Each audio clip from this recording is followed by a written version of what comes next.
पार्थाय प्रतिबोधितां भगवता नारायणेन स्वयं व्यासेन ग्रथितां पुराणमुनिना मध्ये महाभारतम् अद्वैतामृतवर्षिणीं भगवतीम् अष्टादशाध्यायिनीम् अम्ब त्वामनुसन्दधामि भगवत् गीते भवद्वेषिणीम्।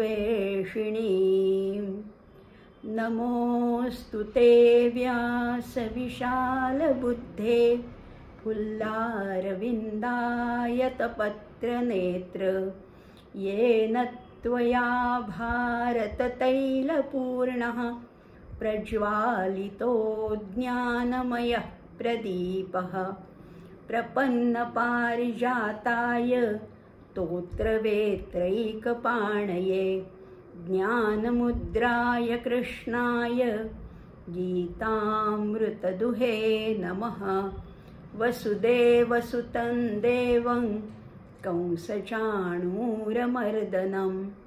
देवकी परमानन्दं कृष्णं वन्दे जगद्गुरुं। मूकं करोति वाचालं पङ्गुल्लङ्घयते गिरिं यत्कृपातमहं वन्दे परमानन्दमाधवं। नारायणं नमस्कृत्य नरं चैव नरोत्तमं देवीं सरस्वतीं व्यासं ततो जयमुदीरयेत्। ॐ श्री परमात्मने नमः। नमस्कार श्रोते हो, आपला धर्मक्षेत्रे कुरुक्षेत्रे या उपक्रमाचा आज आहे 30वा भाग आणि आता आपण ह्या 29 भागामध्ये अनेक अध्याय पाहिले, म्हणजे 3 अध्याय आपले झाले आणि आता आपण 4थ्या अध्यायाला म्हणजे ज्याचं नाव आहे ज्ञान कर्म संन्यास योग अशा अध्यायाला सुरुवात केलेली आहे। मागच्या भागामध्ये आपण पाहिलं की हा योग किती जुना आहे, हा नवीन योग नाही आहे, हा फार जुना आहे। म्हणजे खरं म्हटलं तर अगदी सृष्टीच्या आरंभापासून आहे असं म्हटलं तरी चालेल।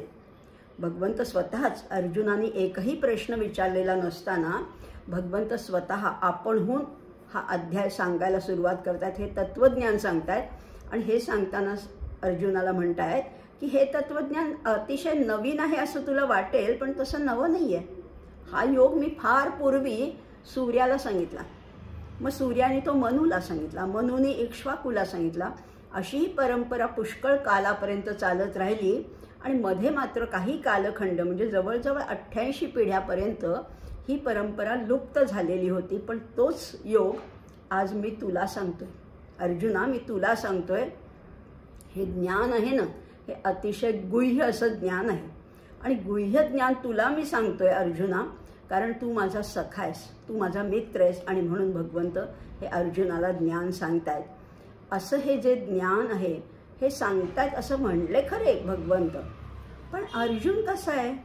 अर्जुन विचक्षण असा श्रोता आहे, वाटेल ते पण ऐकून घेणार नाही, श्रद्धा आहे, मित्राबद्दल अतिशय जवळीक आहे, सख्यत्वाचा भाव आहे, सखा तर आधीपासूनच आहे, आता नवीनच नातं जोडले ते म्हणजे भक्ताचं, शिष्याचं। शिष्यस्तेहम शाधिमान त्वाम प्रपन्नम असं दुसऱ्या अध्यायामध्ये त्यांनी नवं नातं जोडलेलं असलं तरी अजून सख्यत्वाचं नातं आहेच ना, आणि ते जास्त प्रबळ आहे कारण ते आधीपासूनच आहे।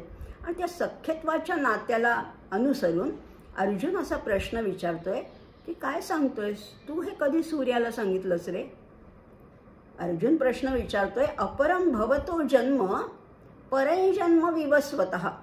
विवस्वान म्हणजे काय आपण तेही पाहिलं होतं, आणि अपरम म्हणजे तुझा जन्म तर अगदी अलीकडचा आहे, माझ्या एवढाच आहे, माझ्यापेक्षा थोडासा मोठा आहेस, तुझा जन्म आत्ताचा आणि त्या सूर्याचा जन्म कधीचा, आणि त्याला तू कधी तत्वज्ञान सांगितलंस, मला नाही पटत। आणि हे मी कसं जाणू? पटत नाही असं नाही आहे, मुद्दाम आक्षेप घ्यायचा म्हणून सुद्धा घेतलेला नाही आहे, तर अतिशय शुद्ध जिज्ञासेनी हा आक्षेप घेतलेला आहे, हा अधिक्षेप केलेला आहे। पण भगवंतांना हाही प्रश्न अतिशय आवडला आणि भगवंत आता खुलून उत्तरं देत आहेत. खुलून ते म्हणतायत की हो अरे अर्जुना, बरोबर आहे तुझं म्हणणं. तुझे आणि माझे कितीतरी जन्म झालेले आहेत. बहूनी मे व्यतीतानी जन्मानी तव चार्जुन, पण ताम अहम वेत्थ, त्यांना मी जाणतोय. तान्यहं वेद सर्वाणी, मी ते सगळे जाणतोय. नत्वं वेत्थ परंतप, पण तू काही जाणत नाहीस आणि म्हणून तुझा हा प्रश्न पडलाय. आणि खरीच गोष्ट आहे, अर्जुन जो प्रश्न विचारतोय तो स्थूल देहाच्या माध्यमातून. स्थूल देह त्याला आत्ता दिसतोय. भगवान श्रीकृष्णाचा स्थूल देह 80 वर्षाचा देह त्याला आत्ता दिसतोय. सूर्य तर कधीपासून नाही. आणि म्हणून स्थूल देहाला अनुसरून जरी प्रश्न विचारलेला असला तरी भगवंत उत्तर देतात ते सूक्ष्म देहातून. आणि म्हणून ते म्हणतात मला सगळे जन्म आठवत आहेत, मी त्यांना जाणतो, पण तू जाणत नाहीस. आता हे याच्यावर विचार मंथन करत असताना आपण हेही पाहिलं की अपरिग्रह जेवढा जेवढा आपला वाढत जाईल तेवढी तेवढी कथनता ही सिद्धी प्राप्त होते. कथनता म्हणजे काय, पूर्वीचेही जन्म आठवतात आणि जर का पुढे होणार असतील तेही जन्म आधीच ज्ञात असतात. अशी कथनता ही अपरिग्रह व्रताने लाभते. आणि तेही भगवंत सांगतायत की मला हे सगळे माहिती आहे, तुला मात्र तू जाणत नाहीस आणि म्हणून तुला हा प्रश्न पडलाय. तुझाही प्रश्न चूक नाही आहे बरं का अर्जुना. अरे अजोपि सन्न व्ययात्मा भूतानाम ईश्वरोपि सन प्रकृतीं स्वामधिष्ठाय संभवाम्यात्म मायया. मी अज आहे, अव्यय आहे, भूतांचा ईश्वर आहे, असं असून सुद्धा मी त्या प्रकृतीला स्वाधीन करून या मायेच्या मदतीने आत्ममायया या योगमायेच्या सहाय्याने मी हे रूप धारण केलेलं आहे. आत्ता तुला जे श्रीकृष्ण ह्या रूपात जो मी दिसतोय ती ही सगळी प्रकृतीची आणि मायेची सगळी लीला आहे. आता प्रकृती म्हणजे काय आणि माया म्हणजे काय ह्याच्यातला फरकही आपण जाणून घेतला होता. माया ही काय आहे, ही चित शक्ती आहे. आणि ती केव्हा उत्पन्न झाली, जेव्हा परब्रह्माला स्फुरण झालं तेव्हाच ती माया उत्पन्न झाली. आपण थोडक्यात पाहतोय बरं का, अगदी त्याच्या खोलात नाही जाणार, कारण उपनिषदामध्ये हे तत्वज्ञान अतिशय सुंदर रीतीने समजावून सांगितलेले. एकोहम, एकाकी न रमते, एकट्याला करमत नव्हतं. मग त्याला स्फुरण झालं की मीच अनेक रूपांनी प्रगट व्हावं आणि म्हणून त्या परब्रह्मानी हा विचार केला. नुसतं स्फुरण झालं आणि त्या स्फुरणातून काय झालं, जेव्हा स्फुरण झालं तेव्हाच त्याच्यातूनच त्याची शक्ती प्रगट झाली आणि ती म्हणजे माया. आणि ती कुठली माया, मूळ माया, गुणक्षोभिणी माया नाही बरं का, मूळ माया प्रगट झाली. आणि ह्या मूळ मायेमध्ये कितीतरी शक्ती सामावलेल्या आहेत. खरं म्हटलं तर किती शक्ती आहेत, अनेक शक्ती या मूळ मायेमध्ये आहेत. हे परब्रह्म कसं आहे तर ब्रह्म सगळीकडे ओतप्रोत भरून राहिलेलं आहे. ते नाही अशी जागाच नाही आहो, ते नाही अशी जागा सापडणारच नाही. समर्थ तर आमच्या साध्या मनाच्या श्लोकामध्ये म्हणतात रीता ठाव या राघवे वीण नाही. रिकामी जागा सापडेल का की इथे ब्रह्म नाही असं तुम्ही खात्रीपूर्वक सांगू शकाल? कुठे कुठे तुम्ही जिथे बोट दाखवाल तिथे ब्रह्म आधीच आहेच आहे. ब्रह्म ही अशी एक वस्तू नाही आहे, अमुक एक अशी वस्तू नाही आहे, कारण ते ज्याच्या पोटात नाही अशी वस्तूच या ब्रह्मांडामध्ये उपलब्ध नाही आहे. ब्रह्माला काळ स्पर्श करू शकत नाही, ब्रह्माची व्याख्या करता येत नाही, ब्रह्माचं वर्णन करता येत नाही. ब्रह्म कशासारखंही नाही, लक्षात घ्या, हे वाक्य लक्षात घ्या. ब्रह्म कशासारखेही नाही पण कशापासून वेगळेही नाही. म्हणजे मुंगीसारखं ब्रह्म आहे का, आहे. मुंगीसारखं ब्रह्म आहे. हत्तीसारखं आहे का, आहे. फुलपाखरासारखं आहे का, आहे. बेडकासारखं आहे का, आहे.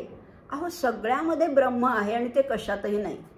म्हणजे काय आम्ही समजायचं, पण तसंच आहे. तीच तर गंमत आहे. ब्रह्म दृश्यही नाही, ब्रह्म अदृश्यही नाही, ते शून्यही नाही, ते वाढत नाही, ते घटत नाही, त्याला आदी नाही, त्याला अंत नाही. आणि म्हणूनच भगवंत म्हणतात मी कसं आहे, मी अज आहे. ब्रह्म एक रस आहे, ते प्रज्ञान घन आहे, ते ज्ञानमय आहे. आणि त्यालाच जे स्फुरण झालं तेव्हा ते शुद्धापासनं शबल झालं असंही आपण पाहिलं होतं. आता ईश्वर त्या ब्रह्मातनंच, म्हणजे त्या ब्रह्माची शक्ती ही आहे माया. आणि आता बघा हां, ते जेव्हा शबल झालं तेव्हा त्याला नाव मिळालेलं आहे ईश्वर. ईश्वराच्याच ज्ञानमय अंगाला म्हटलेलं आहे शिव आणि त्याच्या शक्तिमय अंगाला म्हटलेलं आहे शक्ती. आता याची गंमत अशी आहे की पूर्ण ज्ञान जे आहे ते अपार सामर्थ्याच्या द्वाराने स्वतःमध्येच रमतं. आणि आता एका साधकाने मला प्रश्न विचारला होता बरं का, मागच्या वेळेचा 4थ्या अध्यायाची सुरुवात तर आपण केली, पण अनेक मला व्हॉट्सॲपवर म्हणा मेसेजेस येतात किंवा या कमेंट बॉक्समध्ये सुद्धा काही प्रश्न कोणी विचारतात की हे आम्हाला समजलं नाही किंवा हे जास्त स्पष्ट करून सांगा. असाच एका साधकांचा प्रश्न होता की नक्की आम्हाला कळत नाही आहे की ईश्वर म्हणजे काय, परब्रह्म म्हणजे काय, देव कोणाला म्हणतात किंवा परमेश्वर म्हणजे काय, गॉड म्हणजे काय, भगवान म्हणजे काय, हे आम्हाला कळलं नाही आहे. तेच आपण थोडंसं आधी सुरुवातीला अगदी सुरुवातीला म्हणजे प्रस्तावनेमध्येच हे थोडंसं समजावून घेऊया आणि मूळ श्लोकाकडे जाऊया. आता ईश्वर बघणार होतो आपण. ईश्वर म्हणजे काय आहे तर ज्याच्याकडे ईशान शक्ती आहे. बघा आता थोडंसं आपण टेक्निकल भाषा बोलूया किंवा ज्या संज्ञा आहेत ना त्या समजावून घेऊया. ईश्वराकडे ईशान शक्ती आहे. कुठेही साध्या कारखान्यात असू दे, एखाद्या ऑफिसमध्ये असू दे, कुणीतरी एक बॉस असतो, कुणीतरी एक साहेब असतो, कुणीतरी एक मुख्य व्यक्ती असते, त्याच्याकडे सगळे अधिकार असतात. कशाचे अधिकार? नियंत्रणाचे. सगळ्या स्टाफला नियंत्रित करण्याचे, कंट्रोल करण्याचे अधिकार त्याच्याकडे असतात. मग हा ईश्वर तर ह्या संपूर्ण सृष्टीचा नियंता आहे, नियंत्रण करणार आहे आणि तो नियंत्रण तर करतोच आणि त्याचं नियंत्रण आहे म्हणून तर ही सृष्टी सगळी उत्तम रीतीने चाललेली आहे. तो परमेश्वर आकाशामध्ये विराजमान आहे आणि सगळी सृष्टी सुरळीतपणे चाललेली आहे. मग तो नियंत्रण करतो तसंच त्याचं कोणी ऐकलं नाही किंवा जो नियमाविरुद्ध वागेल त्याला शासन पण करतो. मग ईश्वर हा शब्द आहे जो नियंता आहे आणि जो शासन करता आहे. ही शक्ती ज्याच्याकडे आहे आणि इंग्लिशमध्ये त्यालाच म्हटलेलं आहे ऑल मायटी. शब्द ओळखीचा आहे. ऑल मायटी येतो, त्याला काही अशक्य काहीच नाही असा तो ईश्वर आहे. मग आता परमात्मा कोणाला म्हटलं? आता परमात्म्यापासून झाले बरं का, आपण थोडं तिकडनं सुरुवात करूया. परमात्मा कोण आहे? परमात्म्याकडे या चित शक्तीचा संचय आहे. केवढा साठा आहे आमच्याकडे, एवढा असतो एवढा असतो. अहो त्याच्या दाखवता येणार नाही इतका अनिर्देश्य आहे तो. चित शक्तीचा संचय आहे, तोच पुरवठा सगळा करतो. आता मी बोलतेय, तुम्ही ऐकताय, कामं करतो आपण, अनेक गोष्टी करत असतो. या सगळ्याला शक्ती पुरवणारा, चैतन्य पुरवणारा कोण आहे? तो परमात्माच आहे. आणि हे चैतन्य जेव्हा त्याचा लय होतो तेव्हा पुन्हा ते तिथपर्यंत जाऊन पोचतं. त्या परमात्म्यामध्ये त्या शक्तीचा लय होतो. जिथून आलं तिथेच जायचं आहे असा परमात्मा आहे, असा ईश्वर आहे. भगवान कुणाला म्हणतात हो? देवालाच आम्ही भगवान म्हणतो, पण भगवान या शब्दाची व्याख्या तरी काय आपण पाहिली आहे. खरं तर पहिल्या अध्यायाच्या पार्श्वभूमीमध्ये पाहिली आहे, पण तरीसुद्धा आता ओघाओघाने आले कारण हे सगळे शब्द आम्हाला समानार्थी वाटतात. भगवान कुणाला म्हटलेलं आहे तर जी शक्ती जो 6 गुणांनी युक्त आहे. ऐश्वर्यस्य समग्रस्य धर्मस्य यशसा श्रियः ज्ञानवैराग्ययोश्चैव षण्णां भग इति रणा असं श्लोक आहे. भगवंत शब्दाची व्याख्याच केलेली आहे. समग्र ऐश्वर्य, समग्र बरं का, थोडंसं ऐश्वर्य नाही, पैशापुरतं संपत्तीपुरतं नाही, हो सगळं ऐश्वर्य त्याचंच आहे. समग्र ऐश्वर्य ज्याच्याकडे आहे. त्यानंतर ऐश्वर्यस्य समग्रस्य धर्म आहे, यश आहे, श्री आहे, ज्ञान आहे आणि वैराग्य. अशा 6 गोष्टींचा समूह आहे. त्याचा एक गट आहे, त्याचा एक ग्रुप आहे. या 6 गोष्टींच्या समूहाला म्हटलेलं आहे भग. या ग्रुपचंच नाव आहे भग. आणि हे भग ज्याच्याकडे ओतप्रोत आहेत, पुरेपूर आहेत, त्याला म्हटलेले भगवान. वान म्हणजे ज्याच्याकडे आहे, धनवान, विद्यावान आपण म्हणतो. ज्याच्याकडे भरपूर हे सगळ्या गोष्टी आहेत तो भगवान. आता म्हणजे षडैश्वर्य गुणयुक्त जो आहे तो भगवान आहे. ही तर आपल्याला व्याख्या कळली. आता देव कुणाला म्हणतो आपण? देव म्हणजे ईश्वर आणि देव वेगळे आहेत का? बघूया ना. अर्थातच म्हणजे बघा, आता देव शब्दाची आधी व्याख्या घेऊ आणि मग ही वेगवेगळी नावं काय हेही थोडंसं समजावून घेऊ आणि मग मुख्य विषयाकडे वळूया. देव या शब्दामध्ये मूळ धातू आहे द्यू. द्यू द्यू म्हणजे चमकणे, प्रकाशित होणे. त्याच्यावरूनच विद्युत शब्द आलाय. द्यावा पृथिव्योरिदमंतरमी गीतेमध्ये 11व्या अध्यायात येणारच आहे. द्यू म्हणजे अतिशय तेजस्वी प्रकाश. विद्युत शब्द आलाय. खद्योत म्हणजे काजवा. काजव्याचा सुद्धा स्वतःचा प्रकाश आहेच ना. काजवा सुद्धा स्वयंप्रकाश आहे म्हणून त्याला खद्योत म्हटलेलं आहे.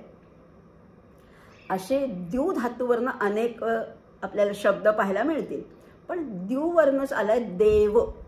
अतिशय तेजस्वी, अतिशय प्रकाशमान असे देव असतात आणि म्हणून त्यांना देव म्हटलेलं आहे.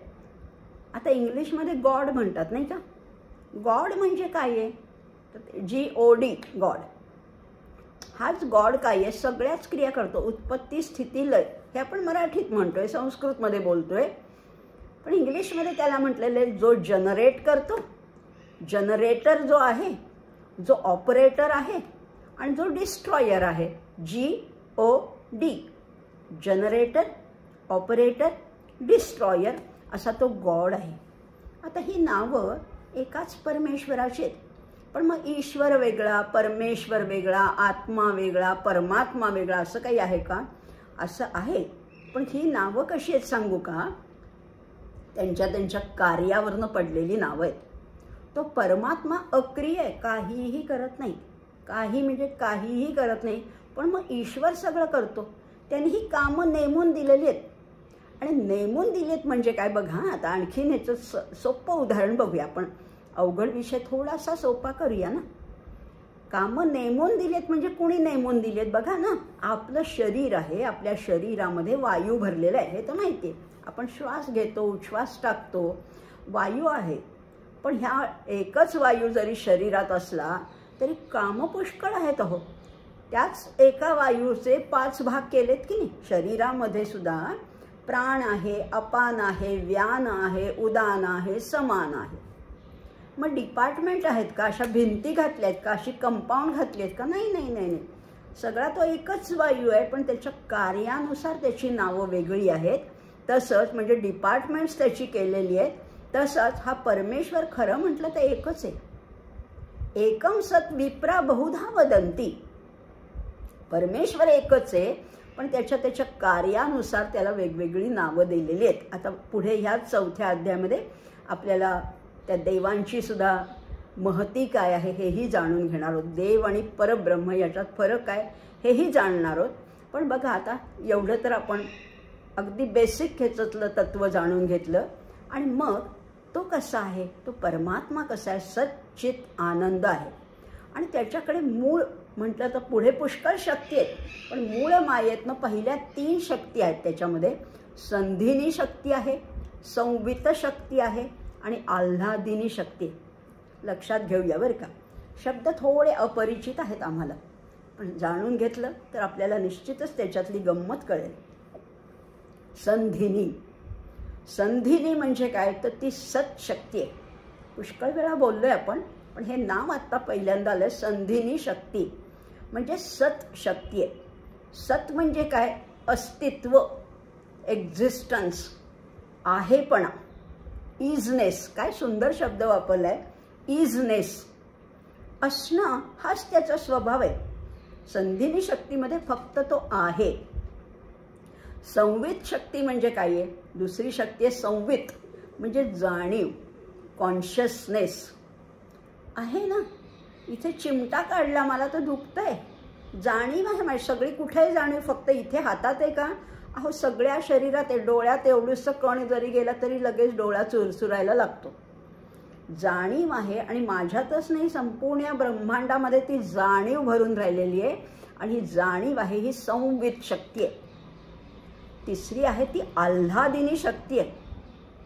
आल्हादिनी म्हणजे आनंद देणारी आहे.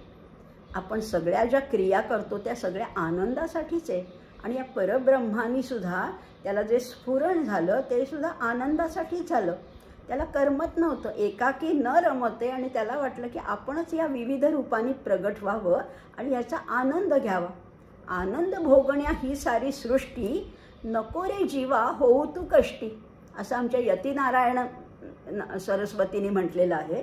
त्यामुळे ही खरी सृष्टी आहे, सगळे आनंद भोगण्यासाठी आहे. आणि म्हणूनच आपण 3 शक्ती पाहिल्या, संधिनी शक्ती, संवित शक्ती आणि आल्हादिनी शक्ती. अशात या 3ही शक्तींनी युक्त असं हे परमात्म्याचं ते रूप आहे. आणि ह्या रूपाच्या माध्यमातून आपण हे जाणून घेतोय, आपणही त्याचंच रूप आहोत ना. आता हा ईश्वर आहे तरी कसा, थोडंसं बोलूया, कारण शेवटी हे ईश्वराशी सगळं संबंधित आहे. ईश्वर आहे तरी कसं, सगळ्यातली उत्तमातली उत्तम मूल्य त्याच्याकडे, व्हॅल्यूज ज्याला म्हणतो ना, ही सगळी उत्तम मूल्यांचं ते भांडार आहे. सगळ्या शक्तींचं ते अधिष्ठान आहे. सगळ्या शक्ती इथूनच निर्माण होतात, इथूनच स्फुरण पावतात. आणि जेव्हा त्या परत त्याच्याकडे येतात तेव्हा तिथेच त्या लय पावतात. सगळ्या शक्तींचं अधिष्ठान आहे. सगळ्या ज्ञानाचं पर्यवसान ईश्वरच आहे. सर्व सौंदर्याचं निधान ईश्वरच आहे. पवित्र प्रेमाची खाण अहो ईश्वरच आहे. सर्व कारणांचं आदी कारण कोण आहे, ईश्वरच आहे. आणखीन परमशांतीचं निजधाम कोण आहे, ईश्वरच आहे. काय बोलाल ते सगळे ईश्वरच आहे, असा तो आहे. या ईश्वराची आणखीन एक गंमत बघूया. सगळे आकार, त्याला स्वतःचा आकार नाही बरं का, त्याला तो कसा आहे, निराकार आहे. पण निराकार म्हणजे आकार नाही असा नाही अर्थ. अर्थ असा आहे की सगळे आकार त्याच्यापासूनच निर्माण झालेले आहेत. निराकार ह्याचा अर्थ सगळ्या आकारांना सामावून घेणारा असा तो निराकार आहे. आणखीन एक उपप्रश्न त्याच्यामध्ये आहे, पण त्याचं उत्तर मी आज नाही देणार. त्यांनी विचारले सगुण साकार म्हणजे काय, निर्गुण निराकार म्हणजे काय, निर्गुण साकार म्हणजे काय, किंवा सगुण निराकार म्हणजे असे अनेक प्रश्न. पण आपण आता सगळं खूप खोलात नको जायला, पण ईश्वराची थोडी महती जाणून घेऊया. हा ईश्वर तसं म्हटलं तर स्वतः काही करत नाही, पण विश्वातल्या सगळ्या घटना त्याच्या सत्तेने चालतात. आपण म्हणतो ना, झाडाचं पान सुद्धा त्याच्या सत्तेशिवाय हालत नाही. असा हा ईश्वर आद्य आहे. पण कालचक्र त्याच्या संमतीने फिरतंय. तो केवळ साक्षीपणाने प्रेरणा देतोय. कालचक्र फिरतंय त्याच्यामुळेच तो आहे, म्हणून हे काळ आहे. आपण आता म्हणतो ना, काल असं झालं, आज असं आहे, उद्या तसं होणार आहे, मागच्या वर्षी तसं होतं, 25 वर्षापूर्वी असं होतं. हे काळाचं चक्र त्याची संमती आहे म्हणून फिरतंय. काल का पहिया घूमे भैया, लाख शरथ इंसान करे, कहीं चले बारात कहीं तो, कहीं बिना सामान चले, रामकृष्ण हरी, असं एक जुनं गाणं आहे. हा काल का पहिया आहे, काळाचं चक्र फिरतच आहे. या ईश्वराला कोणी आई वडील नाही आहेत, त्याचा कोणी जनक नाही, त्याचा कोणी संरक्षक नाही. तोच संपूर्ण जगाचा जनक पण आहे, संरक्षक पण आहे. तोच या विश्वामध्ये भरून राहिला आहे. पण किती भरून राहिला आहे, घनदाट भरून राहिलेला आहे. डेन्सिटी आहे त्याची. डेन्स म्हणजे इतका घट्ट भरून राहिला की मध्ये एवढीशी फट सुद्धा नाही, सगळा तो भरलेला आहे. म्हणून त्याला विश्वंभर असं म्हटलेलं आहे. तो इतका भरून राहिला असला तरी लक्षात घ्या, विश्वातल्या उलाढालींनी तो लिप्त होत नाही.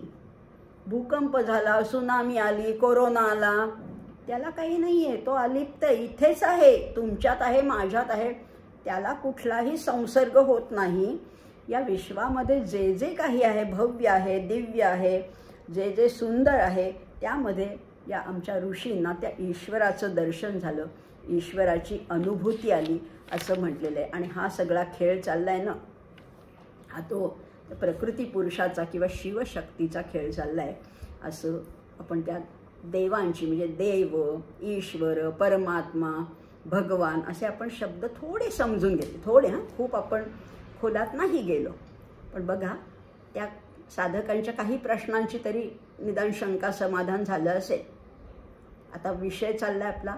कुठला विषय चालला होता, अजोपि सन् नव्ययात्मा भूतानाम ईश्वरोपि सन् प्रकृतीम स्वाम अधिष्ठाय. प्रकृतीला स्वाधीन करून मी योगमायेने प्रगट होतो असं भगवंतांनी सांगितलं. 6 श्लोकापर्यंत आपलं झालं होतं. आता पुढचा श्लोक तुम्हाला सगळ्यांनाच माहिती आहे, सगळ्यांनाच माहिती आहे, लहान मुलांपासून मोठ्या माणसांपर्यंत सगळ्यांना माहिती आहे. तो श्लोक कुठला आहे? ते पुढचे दोन्ही श्लोक सगळ्यांना परिचित आहेत. यदा यदा हि धर्मस्य ग्लानिर्भवति भारत अभ्युत्थानम अधर्मस्य तदात्मानं सृजाम्यहम. तुम्ही महाभारत पाहिले, सगळ्यांनीच पाहिले, आणि महाभारताच्या सुरुवातीला हे 2 श्लोक असायचे, त्यामुळे सगळ्यांचेच ते मुखोद्गत झालेले आहेत. त्याचा अर्थही माहिती आहे, तो काही फार नवीन आहे असंही नाही आहे, पण त्याच्यातले आणखी आपण आता अभ्यास करतोय ना, आपण अभ्यासक या दृष्टिकोनातून ह्या भूमिकेवरनं या श्लोकाकडे बघताना यदाचा अर्थ आम्हाला माहिती. यदा म्हणजे जेव्हा आणि तदा म्हणजे तेव्हा. यदा तदा, यथा तथा, यत्र तत्र, येन केन असे वगैरे आम्ही शब्द वापरतो. पण आता इथे यदा एकदा नाही वापरला हो, 2दा वापरलं. यदा यदा ही 2दा काय वापरायचं कारण होतं खरं? 2दा वापरलाय म्हणजे त्यांना काही शब्द कमी पडले म्हणून नाही वापरलेला. यदा यदा म्हणजे जेव्हा जेव्हा आवश्यकता भासेल तेव्हा, म्हणजे मी कितीही वेळा, जेव्हा यदा यदा हि धर्मस्य ग्लानिर्भवति भारत, जेव्हा जेव्हा धर्माला ग्लानी आहे. असं काही ठराविक पिरियड नाही आहे, ठराविक कालखंड नाही आहे की एकदाच येईल, युगामध्ये एकदाच येईल, असं नसतं. जेव्हा जेव्हा. आणि ह्याच्यामध्ये भगवंतांनी आपल्याला अभिवचन दिलं, मी आहे बरं का, कधीही जेव्हा केव्हा तुमच्यावर संकट येईल तेव्हा मी आहेच तुमच्या पाठीशी. आणि असं कोणी आधाराचे शब्द बोलले की आम्हाला जरा दिलासा वाटतो. आमचीच नित्यकर्म करायला आम्हाला जरा जोर येतो, जरा चैतन्य, प्रेरणा मिळते. आणि म्हणून भगवंत म्हणतात यदा यदा हि धर्मस्य ग्लानिर्भवति भारत. धर्माला ग्लानी येते म्हणजे काय? ग्लानी शब्द आमच्या ओळखीचा आहे, पण धर्माला कशी काय ग्लानी येते? याचा अर्थ आहे धर्माचा ऱ्हास होतो, अधर्मामध्ये वाढ होते. म्हणजे काय होतं तर हे समाज आहे ना, हा सगळा समाज बरं का, आधी नुसत्या वसाहती होत्या. आधी माणूस फक्त असाच फिरत होता आणि जिथे चांगली सुपीकता आहे, नदीचं सान्निध्य आहे, तिथे वसाहती करून राहत होता. पण ह्या वसाहती म्हणजे ह्या माणसांचे नुसते कळप होते. पण ह्या कळपाला समाजाचं रूप केव्हा आलं? जेव्हा त्याला धर्माचं अधिष्ठान लागलं. आणि धर्म म्हणजे शेवटी आहे तरी काय? अहो, नैतिकतेचे नियम आहेत फक्त. धर्म म्हणजे नैतिकता आहे, नियमाने वागायचे, कायद्याने वागायचे. कसं तर आता बघूया. आणि जेव्हा हे कायद्याचे नियम जेव्हा थोडेसे सैल होतात, त्यांची बांधणी शिथिल होते, तेव्हा धर्माला ग्लानी येते. माणसं जेव्हा ते धर्माचरण करत नाहीत, नियमानुसार वागत नाही, तेव्हा धर्माला ग्लानी येते. आता बघूया ग्लानी येते म्हणजे काय बघा. हां, थोडं थोडं हळूहळू आपण एक एक पायरी समजून घेतोय. हा जो जीवात्मा आहे ना, हा परमात्म्याचाच अंश आहे आणि त्याच्यामध्ये तद्रूपता आहे. जे ब्रह्मांडात आहे ते सगळं इथे पिंडात आहे. रिप्लिका आहे, ही छोटीशी प्रतिकृती आहे. सगळ्या ब्रह्मांडाची प्रकृती म्हणजे मी आहे. मी म्हणजे तुम्ही पण. प्रत्येक जण हा जीवात्मा ही परमात्म्याची प्रतिकृती. आणि म्हणूनच म्हटलेलं ना, जे पिंडी ते ब्रह्मांडी. आता तोपर्यंत सुसूत्रता, धर्माचरण घडत असतं. जे ब्रह्मांडात आहे तसंच मी वागले, त्याला अनुसरून वागले, तर त्याच्यामध्ये धर्माचरण, सुसूत्रता घडत असते. परंतु जेव्हा हा जीवात्मा बंड पुकारतो, मी नाही वागणार, त्या कायद्याने, त्या नियमाने मी नाही वागणार असं जेव्हा म्हणतो, आणि जेव्हा अनित्य अशा प्राकृतिक पदार्थापासून सुख घेण्याची इच्छा करतो, ते त्याच्या प्राप्तीमध्ये सुख आहे असं समजतो, तशी भोग आणि आसक्ती वाढत जाते. नाही कळलं अजून? नाही कळलं? बघा, धर्माचरण म्हणजे काय आहे? या ब्रह्मांडामध्ये सगळ्या क्रिया, सूर्य वेळेवर उगवतोय, चंद्र बरोबर त्याचं काम करतोय, सगळं, अगदी नदी सुद्धा प्रवाहाप्रमाणे वाहतीये, वारे वाहत आहे, सगळं सगळं प्रत्येक जण आपापले कर्तव्य उत्तम रीतीने पार पाडतोय. माणूस काय करतो? माणसाला खरं म्हटलं तर ॲडिशनल एक वरदान आहे, ते म्हणजे विवेकाचं. पण जेव्हा या प्राकृतिक म्हणजे ह्या नैसर्गिक गोष्टीपासून माणूस दूर जातो, शाश्वत गोष्टीपासून अशाश्वतेकडे, भौतिकतेकडे जास्त आकर्षित होतो, तेव्हा काय होतो? त्याचा भोग वाढायला लागतो आणि त्याचा संग्रह वाढायला लागतो.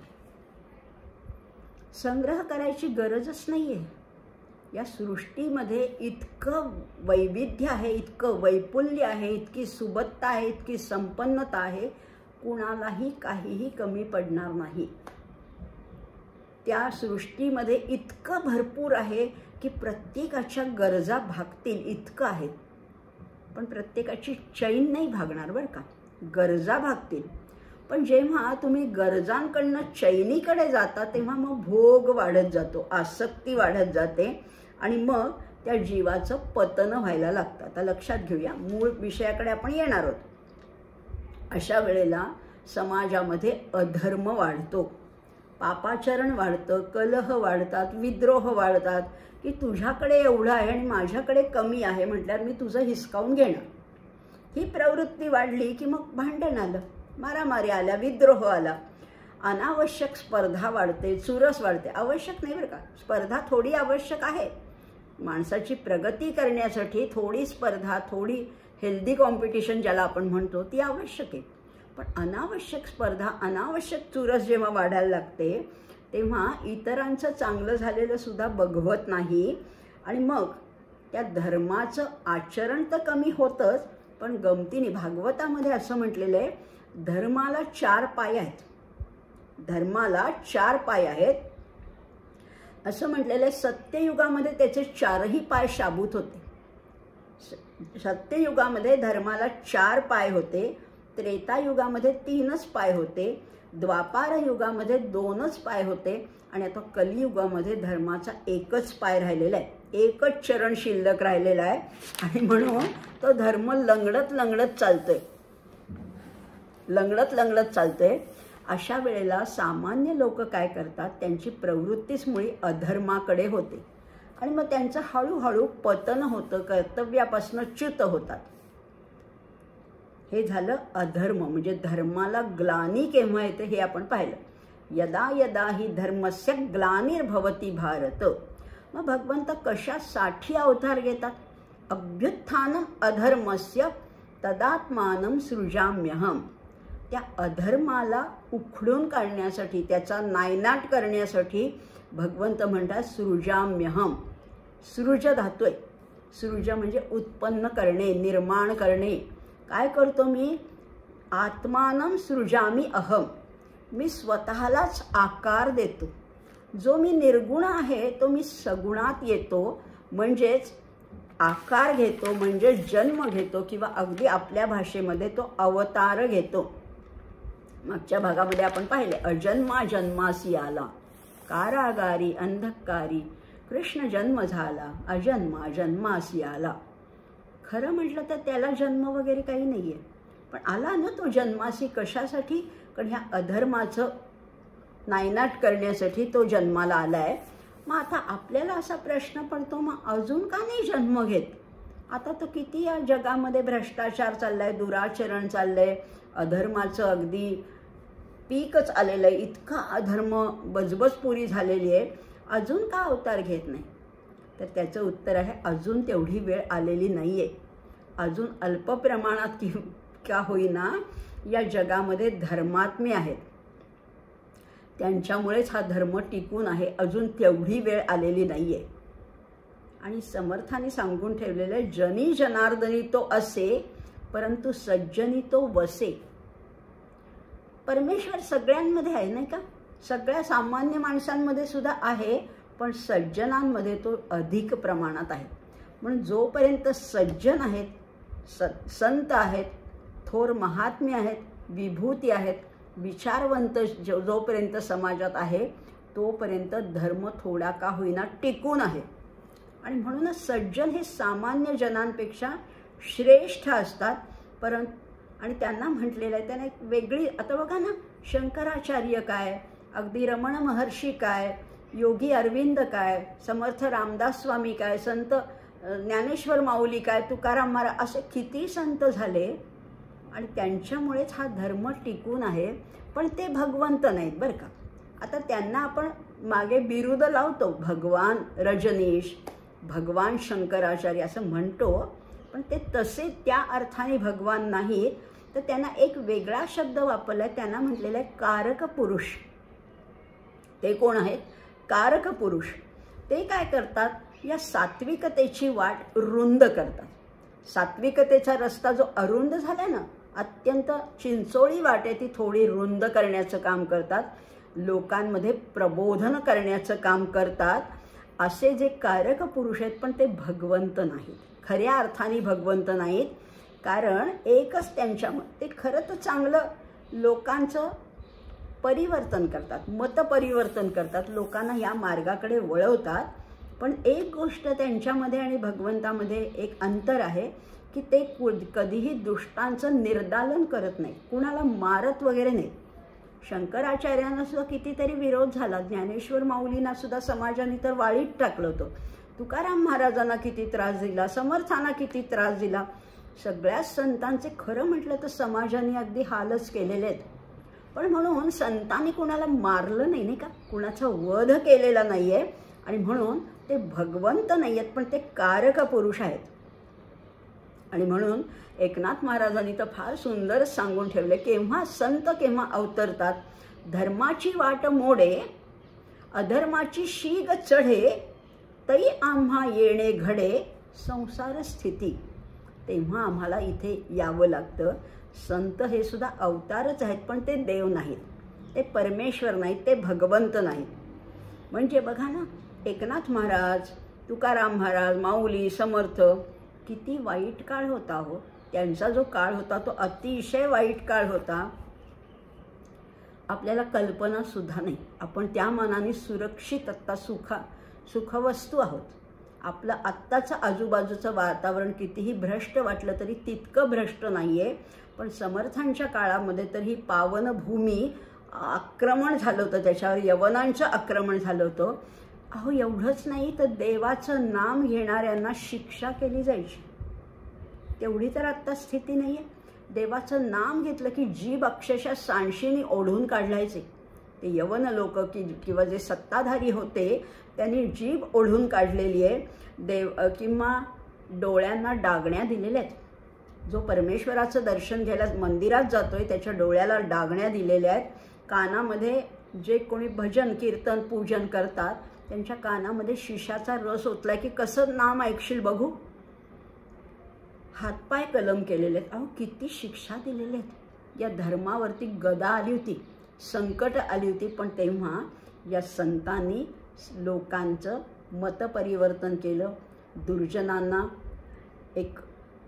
त्यांना एक वचक बसवला त्यांच्यावरती, असं केलं. आणि तेव्हा पण त्यांनी वध नाही केला, कोणाचा वध नाही केला. त्यामुळे तेव्हा परमेश्वराने अवतार घेतला नाही आहे, पण परमेश्वर आपले प्रतिनिधी म्हणून या संतांना पाठवत असतात. परमेश्वराने नाही अवतार घेतला, पण हे संत म्हणजे काय हो, परमेश्वराचाच अवतार आहेत. संत म्हणजे प्रतिनिधी म्हणून ते अवतार आहेत. आता बघा ना, आपण आता आळंदीला वगैरे जातो, ज्ञानेश्वर माऊलींची समाधी आहे, पण मधला कालखंड कसा होता. एकनाथ महाराजांना ही ज्ञानेश्वर माऊलींची समाधी शोधून काढावी लागली. अगदी जंगल माजलेलं होतं तिथे. तेव्हा त्यांना दृष्टांत झाला आणि ती अजान वृक्षाची मुळी माझ्या गळ्याला टोचतीये असं माऊलींनी सांगितलं. त्यांनी ही समाधी कुठे आहे ही शोधून काढली. आणि मग तिथे आळंदीचं आता हे समाधी स्थान मंदिर वगैरे नंतर झालेलं आहे एकनाथ महाराजांच्या वेळेत. मधल्या कालखंडामध्ये हा पत्ताच नव्हता. किंवा अहो शिवथरगड जिथे दासबोध लिहिलाय, ग्रंथराज दासबोध ज्या ठिकाणी कल्याणाला सांगितलं समर्थांनी, ती शिवथरगड सुद्धा लोकांना माहिती नव्हती. आमचे धुळ्याचे शंकरराव देव यांनी ती शोधून काढली. म्हणजे मध्यंतरीचा काळ हा धर्माला अतिशय, धर्माचरण करायला सुद्धा अतिशय घातक होता, बाधक होता, अडथळा.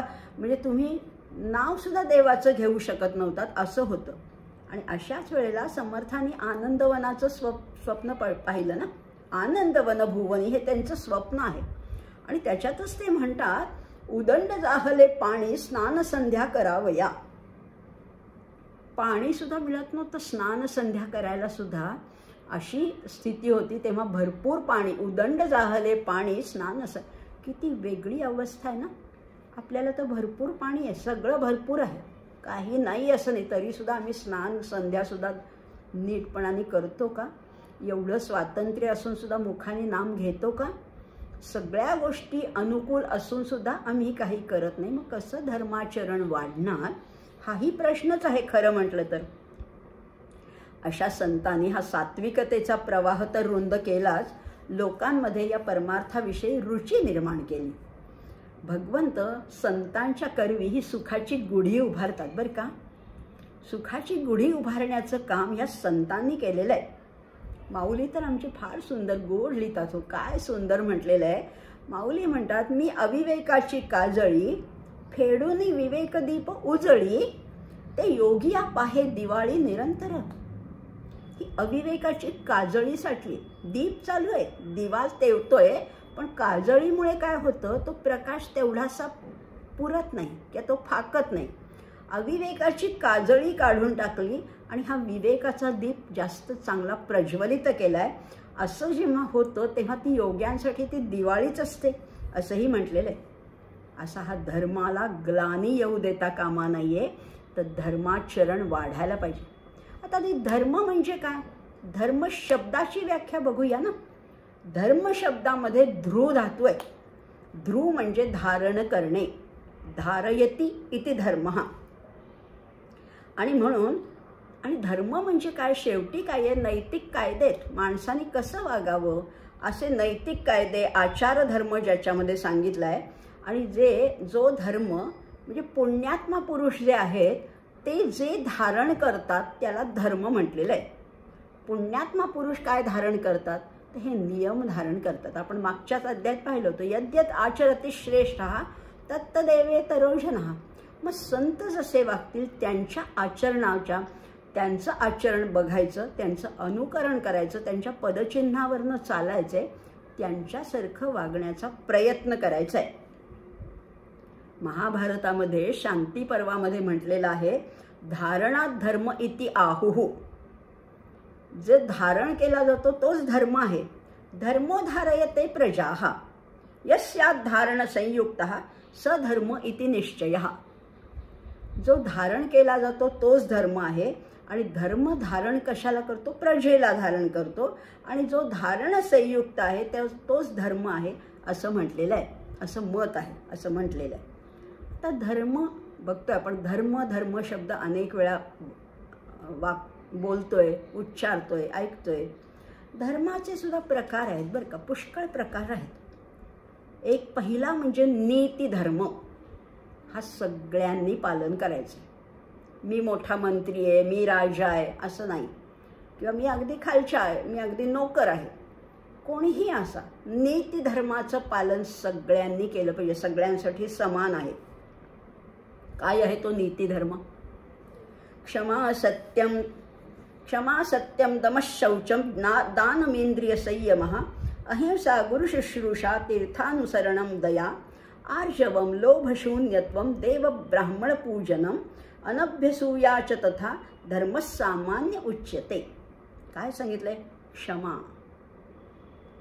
करायची. क्षमा हा अतिशय श्रेष्ठ असा आचार धर्म आहे. सत्य भाषण, दमन करायचे, शौच स्वच्छता आहे, दान, इंद्रिय संयम, या सगळ्या गोष्टी ह्या नीती धर्मामध्ये येतात. ज्याला आपण बेसिक गोष्टी म्हणतो ना, पायाभूत गोष्टी आहेत, या केल्याच पाहिजेत, प्रत्येकाने केल्या पाहिजे.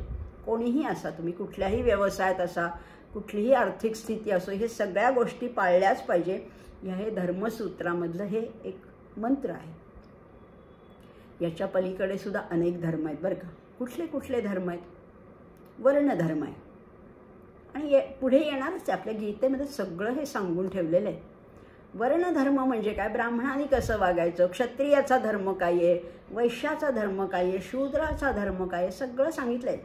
शमोदमस्तपशौचम शांतिरार्जवमेवच ब्रह्मचर्यमहिंसाच शारीरं तपोच्यते. हे शरीराचं तप सांगितलेलं आहे. आणि असेच हे अनेक धर्म म्हणजे ब्राह्मण, वैश्य, क्षत्रिय आणि हे सगळे सांगितलेले आहे. हा झाला वर्णधर्म. आश्रमधर्मसुद्धा असतो. म्हणजे अगदी अध्ययनाच्या वयामध्ये जसं वागतात तसं गृहस्थाश्रमात वागून नाही चालणार. वानप्रस्थाश्रमामध्ये वेगळा थोडासा धर्म बदलतो. मी तरुण वयात जशी वागत होते तशी आता वागून चालणार नाही. आश्रम बदललाय ना. वर्णधर्म आहे, तसंच आश्रमधर्म आहे. तिसरा आहे तो गुणधर्म आहे. गुण, मग तिथे मात्र तुम्ही कुठल्या पोझिशनला आहात, कुठल्या भूमिकेमध्ये आहात. पितृधर्म आहे, मातृधर्म आहे, राजधर्म आहे, शेजारधर्म आहे, हे गुणधर्म आहेत. शेजाऱ्यांना जर काही संकट आलं, अडचण आली, काही मदतीची आवश्यकता असली तर धावून धावून शेजाऱ्यांनी मदत करायलाच पाहिजे. राजाचा धर्म वेगळा, आईचा वेगळा, वडिलांचा वेगळा, सगळे धर्म आहेत. पुढचा आहे निमित्त धर्म, प्रसंगोपात.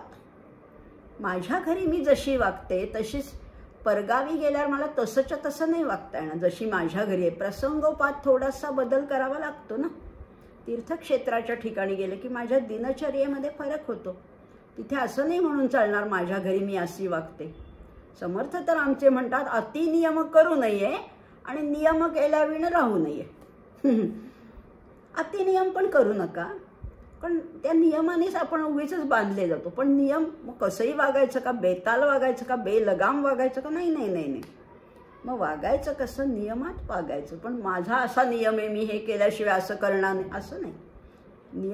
नियमामध्ये थोडी शिथिलता केव्हा यायला पाहिजे, प्रसंगानुसार. उगीच शिथिलता मला आज कंटाळा आला म्हणून नाही आणायची, पण प्रसंग बघून, एकूण परिस्थिती बघून थोडा त्याच्यात बदल करणं हा सुद्धा प्रसंगोपात किंवा त्याला निमित्त धर्म म्हटलेलं आहे. आपद धर्म आणखीन वेगळा असतो. जेव्हा दुष्काळ पडतो, जेव्हा पूर येतो, जेव्हा भूकंप होतो, देशावर, राष्ट्रावर, राज्यावर जेव्हा संकट येतो तेव्हाचा धर्म वेगळा आहे. तेव्हा आपल्या नियमाला चिकटून राहायचं नाही आहे. तेव्हा दुःखितांसाठी, पीडितांसाठी काहीतरी काम करायचं आहे, मदत करायची आहे. हे तर धर्म आहेतच. किती धर्म पाहिले आपण बघा. पण सगळ्यात महत्त्वाचा धर्म कुठला आहे, मानवता आणि सदाचार. हाच तर खरं धर्म आहे. हाच तर धर्म पाळायला पाहिजे. त्यामुळे धर्म याचा अर्थ फ्लेक्झिबल आहे. आणि धर्मो रक्षति रक्षितः असं म्हटलेलं आहे. तुम्ही धर्माचं रक्षण करा आणि धर्म तुमचं रक्षण करेल. इतकी साधी गोष्ट आहे. म्युच्युअल अंडरस्टँडिंग आहे खरं म्हटलं तर. तुम्ही फक्त धर्म पालन करा आणि कधी तुमच्यावर कधी संकट आलं तर धर्म तुमची निश्चित रक्षा करेल, असं इतकं आहे. त्यामुळे माणुसकीचा धर्म तर सगळ्यांनी पाळलंच पाहिजे, सगळ्यांनी पाळला पाहिजे. धर्म, जाती, प्रांत, भाषा भेद सारे संपू दे. एक निष्ठा, एक आशा, एक रंगी रंगू दे. अन पुन्हा पसरो मनावर शुद्धतेचे चांदणे. माणसाने माणसाशी माणसा समवागणे. हीच अमुची प्रार्थना आणि हेच अमुचे मागणे. माणसाने माणसाशी माणसा समवागणे. एवढा तर धर्म पाळताच.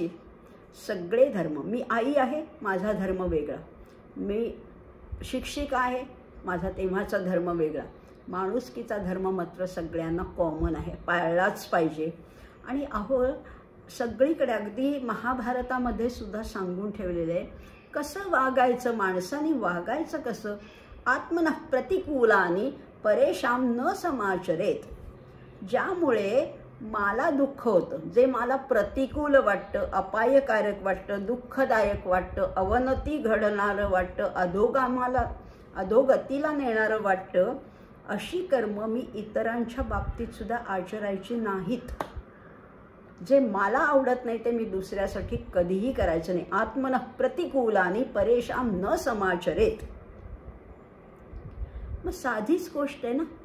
धर्माने जर का वागलो तर सगळंच साधतं. आहो, निश्रेयस पण आहे आणि अभ्युदय पण आहे.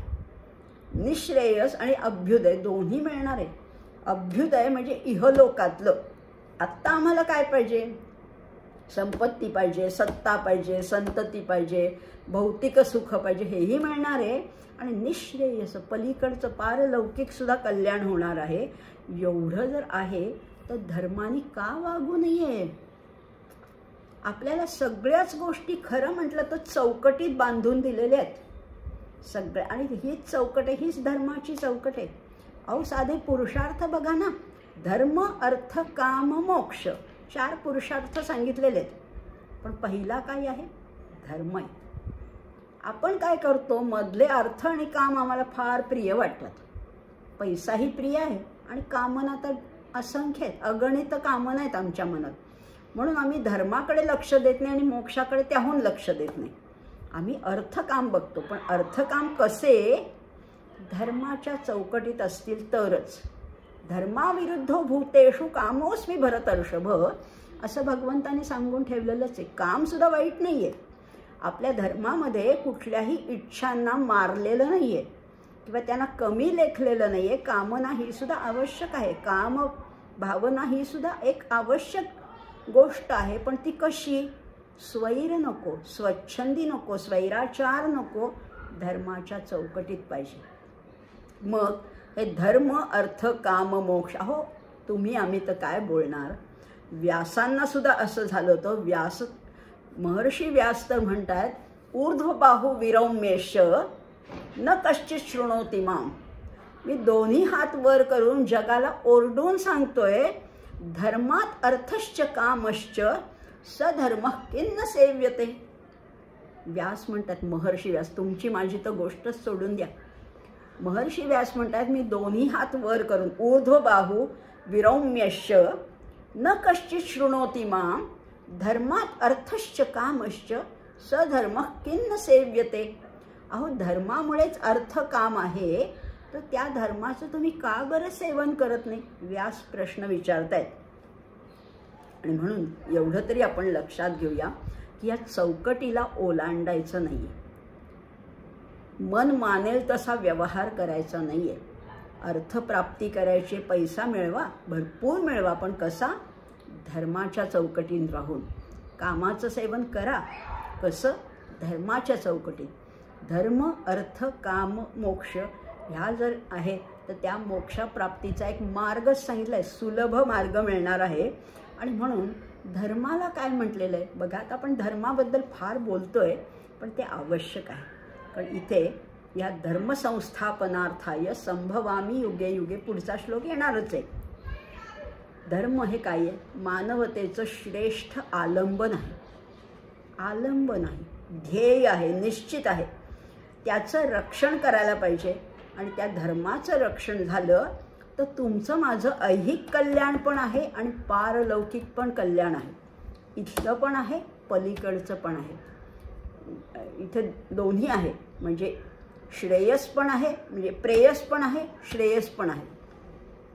या दोन्ही गोष्टी मिळवायच्या असतील तर आधी धर्माचं रक्षण करायला पाहिजे. या धर्माला ग्लानी येऊ देता कामा नये. ही बांधणी घट्ट राहिली पाहिजे. पुस्तक बघा ना, पुस्तकाची बांधणी घट्ट असेल तर ते पुस्तक चटकन उचलावंसं वाटतं, वाचावंसं वाटतं. पण खिळखिळं सगळी पानं अगदी सुटी सुटी झाली आहे, त्या पुस्तकाला तसं एवढी किंमत येत नाही. हा धर्माची सुद्धा बांधणी अशी घट्ट राहिली पाहिजे, टिकून राहिली पाहिजे. आणि त्याच्यासाठी काय म्हटलेलं आहे? ग्लानी केव्हा येते त्या धर्माला? शिथिल केव्हा होतो धर्म? जेव्हा तो धर्म शिथिल होतो तेव्हा हे ब्राह्मण कसे होते, कसे असतात? वेदविहीन शास्त्रविहित कर्म आचरत नाही. ब्राह्मणांचं कर्तव्य आहे वेदाचं पठण करायचं. रोज कमीत कमी 5 मंत्र तरी म्हणायचे. रोज कमीत कमी 5, जास्तीच खरं तर पुष्कळ म्हणू शकतो, पण कमीत कमी 5 स्तोत्र मंत्र म्हणायलाच पाहिजे. रोज अध्ययन करायलाच पाहिजे. रोज यजन आणि याजनसुद्धा करायला पाहिजे. आणि रोज दान आणि प्रतिगृहाणं अशी 6 कर्म ब्राह्मणांनी करायला पाहिजेत. जेव्हा हे ब्राह्मण कर्तव्यापासून चेवले, समर्थाने शब्द वापरला चेवले म्हणजे च्युत झाले, घसरले, अधोगतीला गेले, तेव्हाच या धर्माला ग्लानी आली. म्हणजे ब्राह्मणांनी आपल्या वेदविहित कर्माचं आचरण करायला पाहिजे. क्षत्रियाने काय करायला पाहिजे? राजाने काय करायला पाहिजे? प्रजेचं रक्षण करायला पाहिजे. पण राजाच जर का आचारहीन झाला, शक्तिहीन राजा काही उपयोगाचा नाही. जो प्रजेचं रक्षण करू शकत नाही तेव्हा असा राजा असेल तेव्हाही धर्माला ग्लानी येते. ब्राह्मण कर्तव्यापासून चेवले की धर्माला ग्लानी येते. क्षत्रिय स्वतःच्या कर्तव्यापासून च्युत झाले, प्रजारक्षणामध्ये कमी पडले की धर्माला ग्लानी येते. आणि जातीहीन जनसमूह म्हणजे शूद्रांचा सुद्धा काही त्याला अर्थच नाही. परिचर्या हे कर्मच विसरून गेले आणि वैश्य जर का स्वार्थी झाले तर सगळ्याला अर्थ राहत नाही, तेव्हा धर्माला ग्लानी येते. आता वैश्य म्हणजे व्यापारी, यांनी तर त्यांचा नफा किंवा त्यांचा फायदा तर ते बघतातच, पण किती फायदा? आवश्यक तेवढा. धर्माने जेवढा सांगितलाय तेवढा फायदा तुम्ही जरूर घ्या, तेवढा तुम्हाला लाभ झालाच पाहिजे. पण त्याच्या पलीकडे जेव्हा वैश्य जातात तेव्हा धर्माला ग्लानी येते. म्हणजे हे सगळं म्युच्युअल अंडरस्टँडिंग आहे. तुम्ही धर्माचं रक्षण करा, धर्म तुमच्या पाठीशी आहेच. जर धर्मामुळे मानवाचं रक्षण होणार असेल तर मानवाने धर्माचं पालन का नाही करायलाच पाहिजे. आणि मग अशा इथे म्हटलेले अभ्युत्थानम अधर्मस्य तदात्मानं सृजाम्यहम, त्या अधर्माचा नायनाट करण्यासाठी मी अवतार घेतो. आता अवतारामध्ये सुद्धा धातू काय आहे? अव आणि तृ धातू आहे. तृ म्हणजे येणे, अव म्हणजे खाली, खाली येणे. आता खाली आणि वर असं काही नाही आहे बरं का खरं म्हटलं तर. पण आपण नेहमी मानतो ना ऊर्ध्व दिशेला, ऊर्ध्व दिशा ही श्रेष्ठ दिशा मानतो, तिथे परमात्मा आहे आणि तो खाली उतरतो. म्हणजेच तो खरा तो विश्वातीत आहे. कसा आहे परमात्मा? विश्वातीत आहे, पण तो विश्वामध्ये विश्वंभर होऊन अवतरतो, खाली येतो, जन्मतो, वेगवेगळे अवतार घेतो आणि त्यालाच म्हटलेले अवतार. आता अवताराचे सुद्धा दोन प्रकार आहेत. अंशावतार आहे आणि पूर्णावतार आहे. काय म्हटलेलं आहे बघा. आता छोटे छोटे सुद्धा अवतार घेतात बरं का भगवंत. लहान सहान उपद्रवांच्या शांतीसाठी तेवढ्या वेळेपुरता परमात्मा अवतार घेतो आणि कार्य संपल्यानंतर अंतर्धान पावतो. अगदी कूर्म, वराह, मत्स्य हे अवतार कसे आहेत? अंशावतार आहेत. तेवढ्यापुरतं त्या कार्यापुरतंच त्यांनी अवतार घेतला आणि लगेच कार्य संपल्यावर अंतर्धान पावले. त्याला अंशावतार म्हटलेलं आहे. आणि पूर्णावतार कशाला म्हटलेलं आहे बघा. आता पूर्णावतार नीतिधर्माचा उच्छेद करणाऱ्या आणि पृथ्वीला भारभूत झालेल्यांसाठी शक्तिव्यूहासह हे अवतीर्ण होतात. कोण? पूर्णावतार. आता पृथ्वीला भारभूत झालेल्या, खरंच आहे पृथ्वीला भार होऊन राहणं हे किती दूषणास्पद आहे ना. असे रावण होते, कंस होता, शिशुपाल होता, असे अनेक दुष्ट राक्षस होते. हे पृथ्वीला भारभूतच झाले आणि त्यांच्या संहारासाठी शक्तिव्यूहासह जे अवतीर्ण होतात आणि कार्य पूर्ण झाल्यानंतर सुद्धा काही काळ या जगामध्ये राहतात, त्यांना पूर्णावतार म्हटलेलं आहे. लगेच नाही. आता रावणाचा वध झाल्यानंतर राम लगेच काही या देह सोडून गेले नाहीत. काही काळ होते, नंतर अयोध्येला आले, सगळ्यांचं सत्कार केला, सगळ्यांना सन्मान दिला, राज्य केलं पुष्कळ काळ, लवकुशाचा जन्म वगैरे अशा अनेक गोष्टी आहेत. म्हणजे काही काळ ते होते. कृष्णाचं सुद्धा कंसाचा वध झाल्यानंतर सुद्धा लगेच काही त्यांचं देहाने निर्याण झालेलं नाही आहे. म्हणजे असे आहेत ते पूर्णावतार आहेत. पण तरी त्यातही थोडासा 19-20चा भेद आहे. रामांच्या ठिकाणी रामाला आपण म्हणतो मर्यादा पुरुषोत्तम, रामाला म्हटलेलं आहे मर्यादा पुरुषोत्तम, पण कृष्णाला म्हटलेलं आहे पूर्णावतार. रामाच्या ठिकाणी प्रभू रामचंद्रांच्या ठिकाणी 15 कला होत्या आणि श्रीकृष्णाच्या ठिकाणी 16 कला होत्या. 16 कलांचा पुरुष असं प्रश्नोपनिषदामध्ये वर्णन आहे. 16 कलांचा, 16 कला असं म्हटलेलं आहे. असा कृष्ण होता. आणि मग असे जे अवतार आहेत, सगुणाचे अवतार बरं का, निर्गुणाने या सगुणमध्ये अवतार घेतलेत. अशा सगुणावताराचा जन्म म्हणा किंवा कर्म म्हणा दिव्यच असणार की. ही दिव्य कशी असतात तेच बघणार होतं. आता लगेच पुढचा श्लोक येतोय. आपण हे दोन्ही श्लोक पाहिले बरं का, म्हणजे जोडून घेतल्यामुळे मी त्याचा उल्लेख नाही केला. आपण यदा यदा ही धर्मस्य आणि परित्राणाय साधूनाम हे दोन्ही श्लोक घेतले. 3 उद्देश सांगितलेत साधूंचं परित्राण करण्यासाठी. परित्राण, परी म्हणजे सगळ्या बाजूनी, त्राण म्हणजे संरक्षण. परित्राणाय साधूनाम विनाशाय च दुष्कृताम, दुष्ट लोकांचा संहार करण्यासाठी आणि धर्म संस्थापनार्थाय, धर्माची संस्थापना करण्यासाठी संभवामी युगे युगे. जसं यदा यदा द्विरुक्ती होती तसं युगे युगेमध्ये सुद्धा द्विरुक्तीच आहे. आता हे संत आपण बघितलं ना, संत ही सुखाची गुढी उभारतात. तर हे संत किंवा काय करतात, तर भक्त हे पापाचा संहार करतात आणि भगवंत हे पाप्याचा संहार करतात. बघा आता थोडा फरक आहे. संत हे पाप नाहीसे करतात आणि भगवंत हे पापी नाहीसे करतात. अगदी आमचे योगी अरविंद म्हणतात, hate the sin and not the sinner. फार सुंदर वाक्य आहे हो. पापाचा तिरस्कार करा, पाप्याचा नको. तसेच हे सगळे संत पापाला नाहीसं करतात, पण भगवंत त्या पाप्यालाच नाहीसं करतात. आणि किती अवतार घेतात, किती आपण दशावतार तर आपण पाहिलेच आहेत. मत्स्य, कूर्म, वराह, वामन, नरसिंह असे किती अवतार आहेत. समर्थांनी सुद्धा मनाच्या श्लोकामध्ये सुद्धा सांगूनच ठेवलंय बरं का. जनाकारणे देवलीळावतारी बहुतापरी आदरे वेषधारी तया नेणती ते जन पापरूपी दुरात्मे महा नष्ट चांडाळ पापी.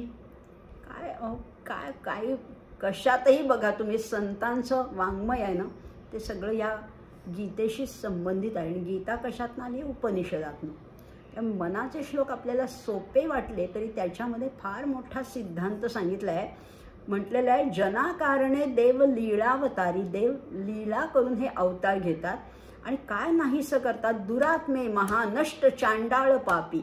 महादुष्ट, महानष्ट, महाचांडाळ, महापापी यांना ते नाहीसं नष्ट करतात, त्यांचा संहार करतात असं म्हटलेलं आहे. आता आपल्याला असा प्रश्न पडेल बरं का, भगवंतांनी पुढच्या काही अध्यायामध्ये सांगून ठेवलेलं आहे, समोहम सर्वभूतेषु न मय द्वेषोऽस्ति न प्रिया. मला सगळीच लोक सम आहेत, मला कोणाचा रागही नाही, कोणी माझा मित्रही नाही आणि कोणा माझा शत्रू पण नाही. मग या लोकांना, या दुष्ट लोकांचा संहार का बरं केला? त्यांच्यामध्ये सुद्धा परमेश्वर होताच की. रावणामध्ये काही नाही आहे का, परमेश्वर आहे ना. रावण तर शिवभक्त होता, केवढी मोठी तपश्चर्या केलेली आहे, पण मग त्याचा संहार का केला बरं भगवंतानी? असा आपल्या प्रश्न सहजच प्रश्न आपल्या मनामध्ये उद्भवेल. त्याला उत्तर असं आहे की सगळीच माणसं भगवंतासाठी सारखी आहेत, समान आहेत. पण जो दुष्ट मनुष्य, जो राक्षस, जो असुर भगवंताच्या भक्ताला त्रास देतो, भक्ताचा जो वैरी होतो तो नष्ट होतो. नाहीतर भगवंत समोहम सर्वभूतेषुच आहेत. त्यांना पर्सनली वैयक्तिक काही हेवेदावे नाही आहेत. रामाला काही रावणाविषयी आकस वगैरे काही नव्हता, पण त्यांनी त्रास दिला ना.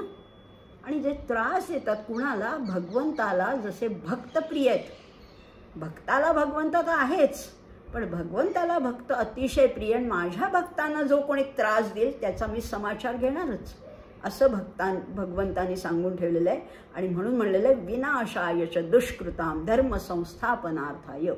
धर्माची पुन्हा संस्थापना करण्यासाठी, पुन्हा पुनर्रचना करण्यासाठी संभवामी युगे युगे. प्रत्येक युगामध्ये अवतार घेतो किंवा एका युगामध्ये अनेक वेळा अवतार घ्यायला लागला तरी मी घेतो, असंही भगवंत म्हणतायत. आता ह्या भगवंतांचा जन्म कसा असतो? जन्म कर्मच मे दिव्यमेवयो वेत्ति तत्वतः त्यक्त्वा देहम पुनर्जन्म नैति मामेति सोऽर्जुन. भगवंत कसे आहेत? अहो त्यांना जन्म नाही आहे, पण तरी म्हटले ना, जन्म कर्मच मे दिव्यम.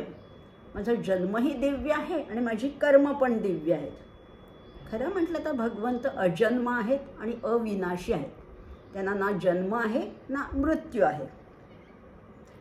पण मनुष्य रूपामध्ये त्यांनी अवतार घेतला तरी सामान्य मनुष्याप्रमाणे ते नसतात बरं का. बघा ना, तुमच्या माझा जन्म काही आपल्या हातात होता का? आपल्याला कोणी विचारलं होतं का कुठे जन्म पाहिजे, कुठले आई वडील पाहिजे? असं काही आपल्या हात. पण भगवंतांनी ठरवून हा आपण पाहिलं ना, प्रकृतीम स्वामधिष्ठाय संभवामी आत्ममायया. योगमायेने त्यांनी हा अवतार घेतलेला आहे.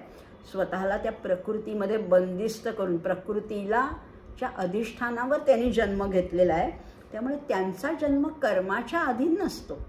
आमचा कसा मागचे पुनर्जन्मामध्ये कुठल्या वासना होत्या, कुठली चांगली कर्म केली, वाईट केली, त्याच्यावर आमचा जन्म अधीन आहे, अवलंबून आहे. पण यांचा जन्म तसा नव्हताच. यांचा जन्म कसा आहे सांगू का? अयोनिज आहे. अयोनिज जन्म आहे, योनीतून जन्म नाही आहे असं म्हटलेलं आहे. किंवा अशी खरीच गोष्ट आहे की कौसल्या आणि देवकीच्या गर्भातून त्यांचा जन्म झालेला नाही आहे.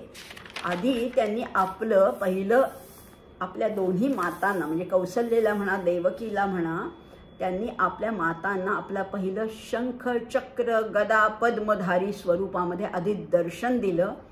तेव्हा त्या मातांनी प्रार्थना केली की मला तुमचं बालरूप बघायचं, तुमच्या लीला बघायच्या, बाललीला बघायच्या आहेत. तेव्हा त्यांच्या प्रार्थनेला प्रतिसाद म्हणून त्यांनी सामान्य बालरूपामध्ये आपल्याला प्रगट केलेलं आहे आणि त्यांच्या लीला केलेल्या आहेत. आणि प्रभू रामचंद्र तर देहासहित अंतर्धान पावलेले आहेत. त्यामुळे म्हणून त्यांना म्हटलेलं आहे दिव्य. खरंच आहे, ह्या दिव्य कर्म आहेत, दिव्य कर्म आणि दिव्य जन्म आहे. आता अर्जुनाने कुठला प्रश्न विचारला होता? अपरम भवतो जन्म परै जन्म विवस्वतः. पण भगवंतांनी आणखीन एका प्रश्नाचं उत्तर आपणहूनच दिलेलं. जन्म तर माझा दिव्य होताच, पण माझी कर्मसुद्धा कशी दिव्य आहेत हे भगवंत आपणहून सांगतात. त्यांनी फक्त जन्मापुरता विचारला होता. आता कारण असं का सांगतात तर अर्जुनाने सुद्धा दिव्य कर्म करायला पाहिजे असं भगवंतांना आपणहून वाटतंय. अर्जुनाची कर्म दिव्य व्हायला पाहिजेत माझ्यासारखीच. आता दिव्य कशी होतील? अर्जुन तर माणूस आहे ना, नरोत्तम असला तरी तो नरच आहे, शेवटी माणूस आहे. त्याची कर्म दिव्य होऊ शकतील? अहो त्याचीच काय, तुमची माझी सुद्धा कर्म दिव्य होऊ शकतात. म्हणजे कर्मामध्ये दिव्यता कशाने येते? ती येते योगानी. योग म्हणजे योगासनं नाही बरं का, योगानी, जोडल्याने, जुळलं गेल्याने. कुणाशी? भगवंताशी जुळलं गेलो, तो योग साधला तर आपोआप कर्म दिव्य होतात. आणि कर्म दिव्य झाली की जन्म मरणाचा फेरा चुकतो, मुक्तता होते. आता आपली कर्म दिव्य कशी करायची किंवा सामान्य माणसांनी काय प्रयत्न करायचे बघा. आता बघूया आणखीन आपण ह्याचं. कारण आपल्याला आपल्यामध्ये परिवर्तन घडवायचे. गीता तर समजून घ्यायचीच आहे, पण मला उन्नत व्हायचे, मला अपग्रेड व्हायचे, मला स्वतःला वरच्या पायरीवर पाहायचं आहे. मग त्याच्यासाठी इथे म्हटलेलं आहे कर्मामध्ये कर्म केलं की बंधन पडतं. हे तर आपला कर्माचा सिद्धांत आहे. मग आम्ही जेवढी कर्म करू तेवढी आम्ही बंधनातच सापडणार. मग कर्म कशी करायची, ती दिव्य कशी होणार? तर कर्म बंधनकारक नसतं. लक्षात घ्या, अतिशय महत्त्वाचं स्टेटमेंट आहे. कर्म बंधनकारक नसतं, पण कर्मातली कामना बंधनकारक असते. कर्माचा हेतू आपल्याला बंधनात टाकतो. त्यामुळे कामनेचा नाश झाला की कर्म दिव्य झालंच म्हणून समजा. कामनेचा नाश व्हायला पाहिजे. पण आमच्या तर कामना भरपूर आहेत, अगणित आहेत. आम्हाला कळत सुद्धा नाहीत, मोजता येणार नाहीत, इतक्या कामना आहेत. या कामना नाश झाला तर दिव्य आहे. आता बघा, ह्या कर्मामध्ये मलिनता येते. लक्षात घ्या, कर्मामध्ये मलिनता येते. आमच्या व्यवहारातल्या गोष्टीसुद्धा मळतात नाही का? साडी मळते, काही सोफ्याचं कव्हर मळतं, चादर आहे, फरशी खराब होते, सगळं आमचं मळतं. मग आम्ही काय करतो, ते धुवून टाकतो. कशाने? काही साबण, डिटर्जंट काहीतरी वापरतो, लिक्विड सोप वगैरे वापरून आम्ही ती त्या गोष्टी मलिन आहेत त्या स्वच्छ करतो. आता कर्म जर का धुवायची झाली, कशाने धुवायची? भक्तीच्या पाण्याने सगळी कर्म धुवून टाकायचे आणि त्याला उपासनेचा साबण लावायचा. साधना करायची, उपासना करायची, भक्तीचं पाणी वापरलं, कर्म धुवून टाकायचे. आणि मग धुतली की काय होईल? त्याच्यातला मळ निघून जाईल. मळ कुठला आहे? कामना आहे, ममता आहे, आसक्ती आहे, अहंकार आहे. मी केली कर्म, बघा माझं कसं कर्म आहे, माझा कसा पदार्थ आहे, माझं कसं व्याख्यान आहे, माझं कसं लेखन आहे, मी शहाणी. नको, याच्यामुळेच ती मलिनता येते. हे सगळं काढून टाकायचं आहे, कर्म धुवून त्या परमेश्वराला अर्पण करायचे. लक्षात ठेवूया आता आपण. प्रत्येक कर्म धुवून द्यायचं. कशाने? भक्तीच्या पाण्याने धुवायचंय, साधनेचं साबण लावायचंय. म्हणजे हे सगळं टाकलं की मलिनता जाईल, आणि मलिनता गेली की कर्म दिव्य व्हायला लागतील. आता ह्याच्यासाठी आणखीन एक गोष्ट बघणार आहोत. हे तर झालंच, पण ज्या ज्या गोष्टी मला प्राप्त झालेल्या आहेत यादीच करूया बरं का. आपण सारखे रडगाणी गात असतो की हेच नाही माझ्याकडे, तेच नाही, त्यांच्याकडे बघा, यांच्याकडे बघा, मीच कसा दुर्दैवी आहे, असं एक आपलं रडगाणं असतं. नाही आहे, रडगाणं गायचं नाही आहे. मला काय किती गोष्टी मिळाल्यात. चांगल्या कुटुंबामध्ये जन्म मिळाला आहे, आईवडिलांचे चांगले संस्कार मिळाले, चांगलं शिक्षण मिळाले, चांगला देह मिळाला, सगळ्यात महत्त्वाचा अव्यंग असा देह मिळालेला आहे. बरं, समजा एखादं व्यंग असेल तरी नरदेह मिळाला, हेच आधी केवढं भाग्य आहे. आमचे आचार्य तर म्हणतात 3 गोष्टी दुर्लभ आहेत: मनुष्यत्वम, मुमुक्षत्वम, महापुरुष संश्रयः. मग त्याच्यातलं मनुष्य देह मिळालं हेच आधी केवढं भाग्य आहे. बरं, आम्ही या मार्गाकडे, या परमार्थाकडे थोडं वळलं, अजून काही नॉलेज वगैरे काही नाही, ज्ञान बिन तर राहू देच, पण वळलो आहे, मुमुक्षू झालेलं, हे केवढं भाग्य आहे. महापुरुष संश्रयः हेही भाग्य आहे. मग आता ह्याचं सोनं करायचं आहे, ह्याच जन्माला घडवायचे. नरजन्म हा सार्थकी लागवायचा आहे. कसा? यादीच करूया. काय काय मला मिळालं, काय काय अनुकूलता मला प्राप्त झालेली आहे. बघा ना, मी श्वास घेतोय त्याच्यासाठी मला खटपट नाही करावी लागत आहे. मला दोन्ही वेळेला व्यवस्थित सुग्रास स्वच्छ ताजं अन्न मिळते. काय किती भगवंताची देणगी. माझ्या डोक्यावरती छप्पर आहे, मला घालायला अतिशय उत्तम असे कपडे आहेत, सगळंच मला परमेश्वराने दिलं आहे. बरं, काय काय जे दिलं आहे त्याची यादी करा.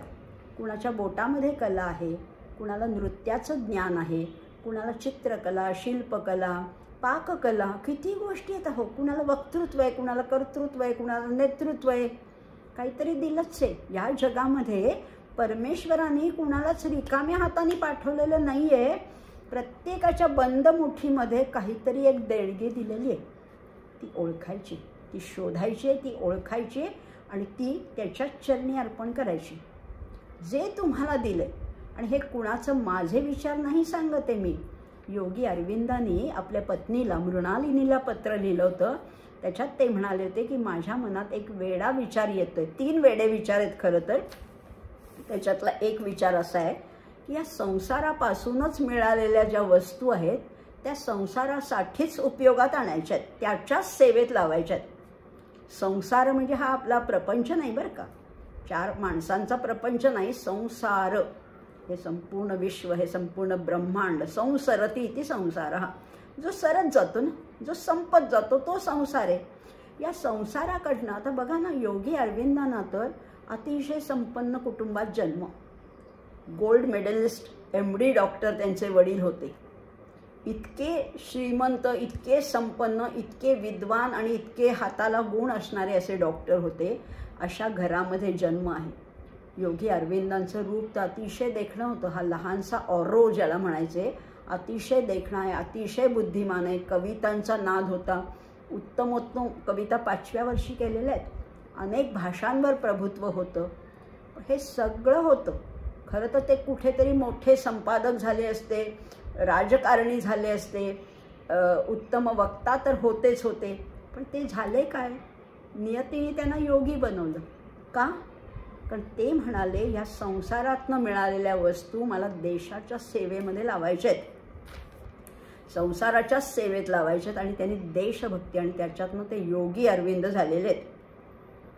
मग आपण सुद्धा अगदी तेवढे मोठे नाही, पण आपण सुद्धा हा विचार करूया ना की मला जे मिळालेलं आहे त्याच्यातलं मी त्या परमेश्वराच्या सेवेत लावायचं, समाजासाठी काहीतरी करायचे. सगळंच मला मला मला असं नाही आहे. आणि असं जो कोणी करतो, जो कोणी असं करतो, इथे म्हटलेलं आहे जन्मकर्मच मे दिव्यम एवयो वेत्ति तत्वतः त्यक्त्वा देहम पुनर्जन्म नैति मामे तिसोर्जुन. तो मलाच येऊन मिळतो. माम एती, ई धातू आहे बरं का. ई धातू म्हणजे जाणे. आता कुठे जाणे? माम एती, मलाच येऊन मिळतो असं म्हटलेलं आहे.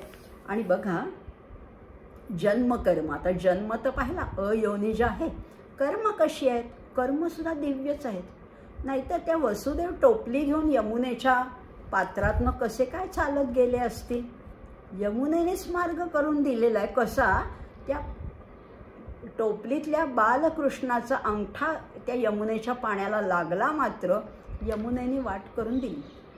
साधं कर्म आहे का. एक काही तासांचं ते बाळ होतं, पण ते कर्म दिव्यच होतं. यमुनेने मार्ग खुला करून दिलेला आहे. बरं, तिकडे गोकुळामध्ये गेल्यावर सुद्धा पूतनेने त्याच्या वधाचा प्रयत्न केला होता.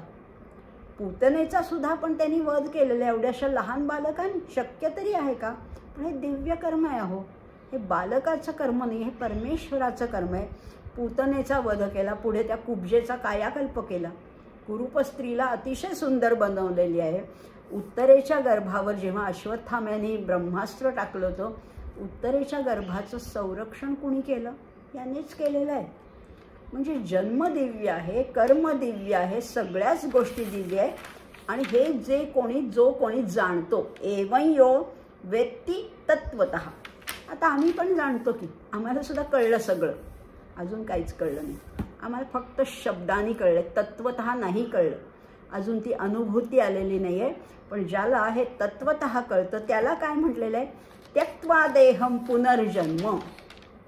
तो देह त्याग केल्यानंतर काय कुठे पोचतो, माम एती, तो मलाच येऊन मिळतो. म्हणजेच त्याचं हे जन्म मरणाचं चक्र चुकतं, त्याच्यातनं तो मुक्त होतो आणि त्या परमपदाला, परमेश्वरापर्यंत तो जाऊन पोचतो, असं म्हटलेलं आहे.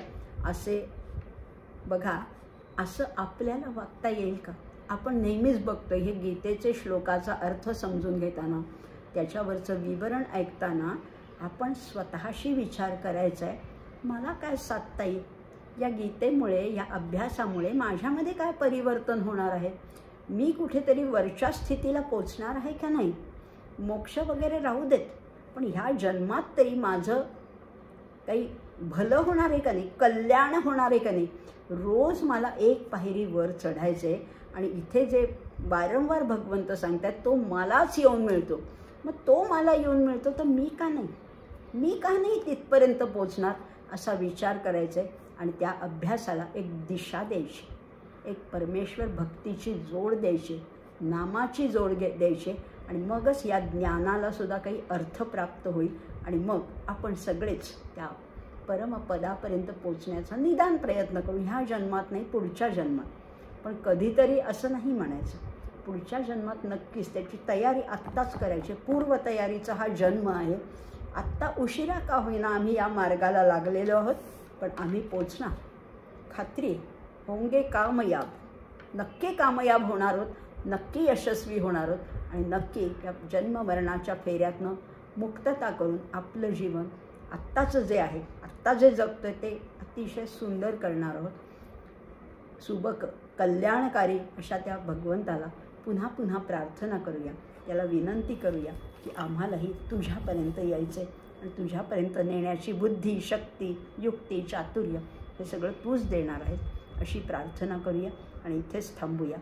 सर्वेपि सुखिनः सन्तु, सर्वे सन्तु निरामयाः, सर्वे भद्राणि पश्यन्तु, मा कश्चित् दुःखमाप्नुयात्. ओम शांती शांती शांती. धन्यवाद.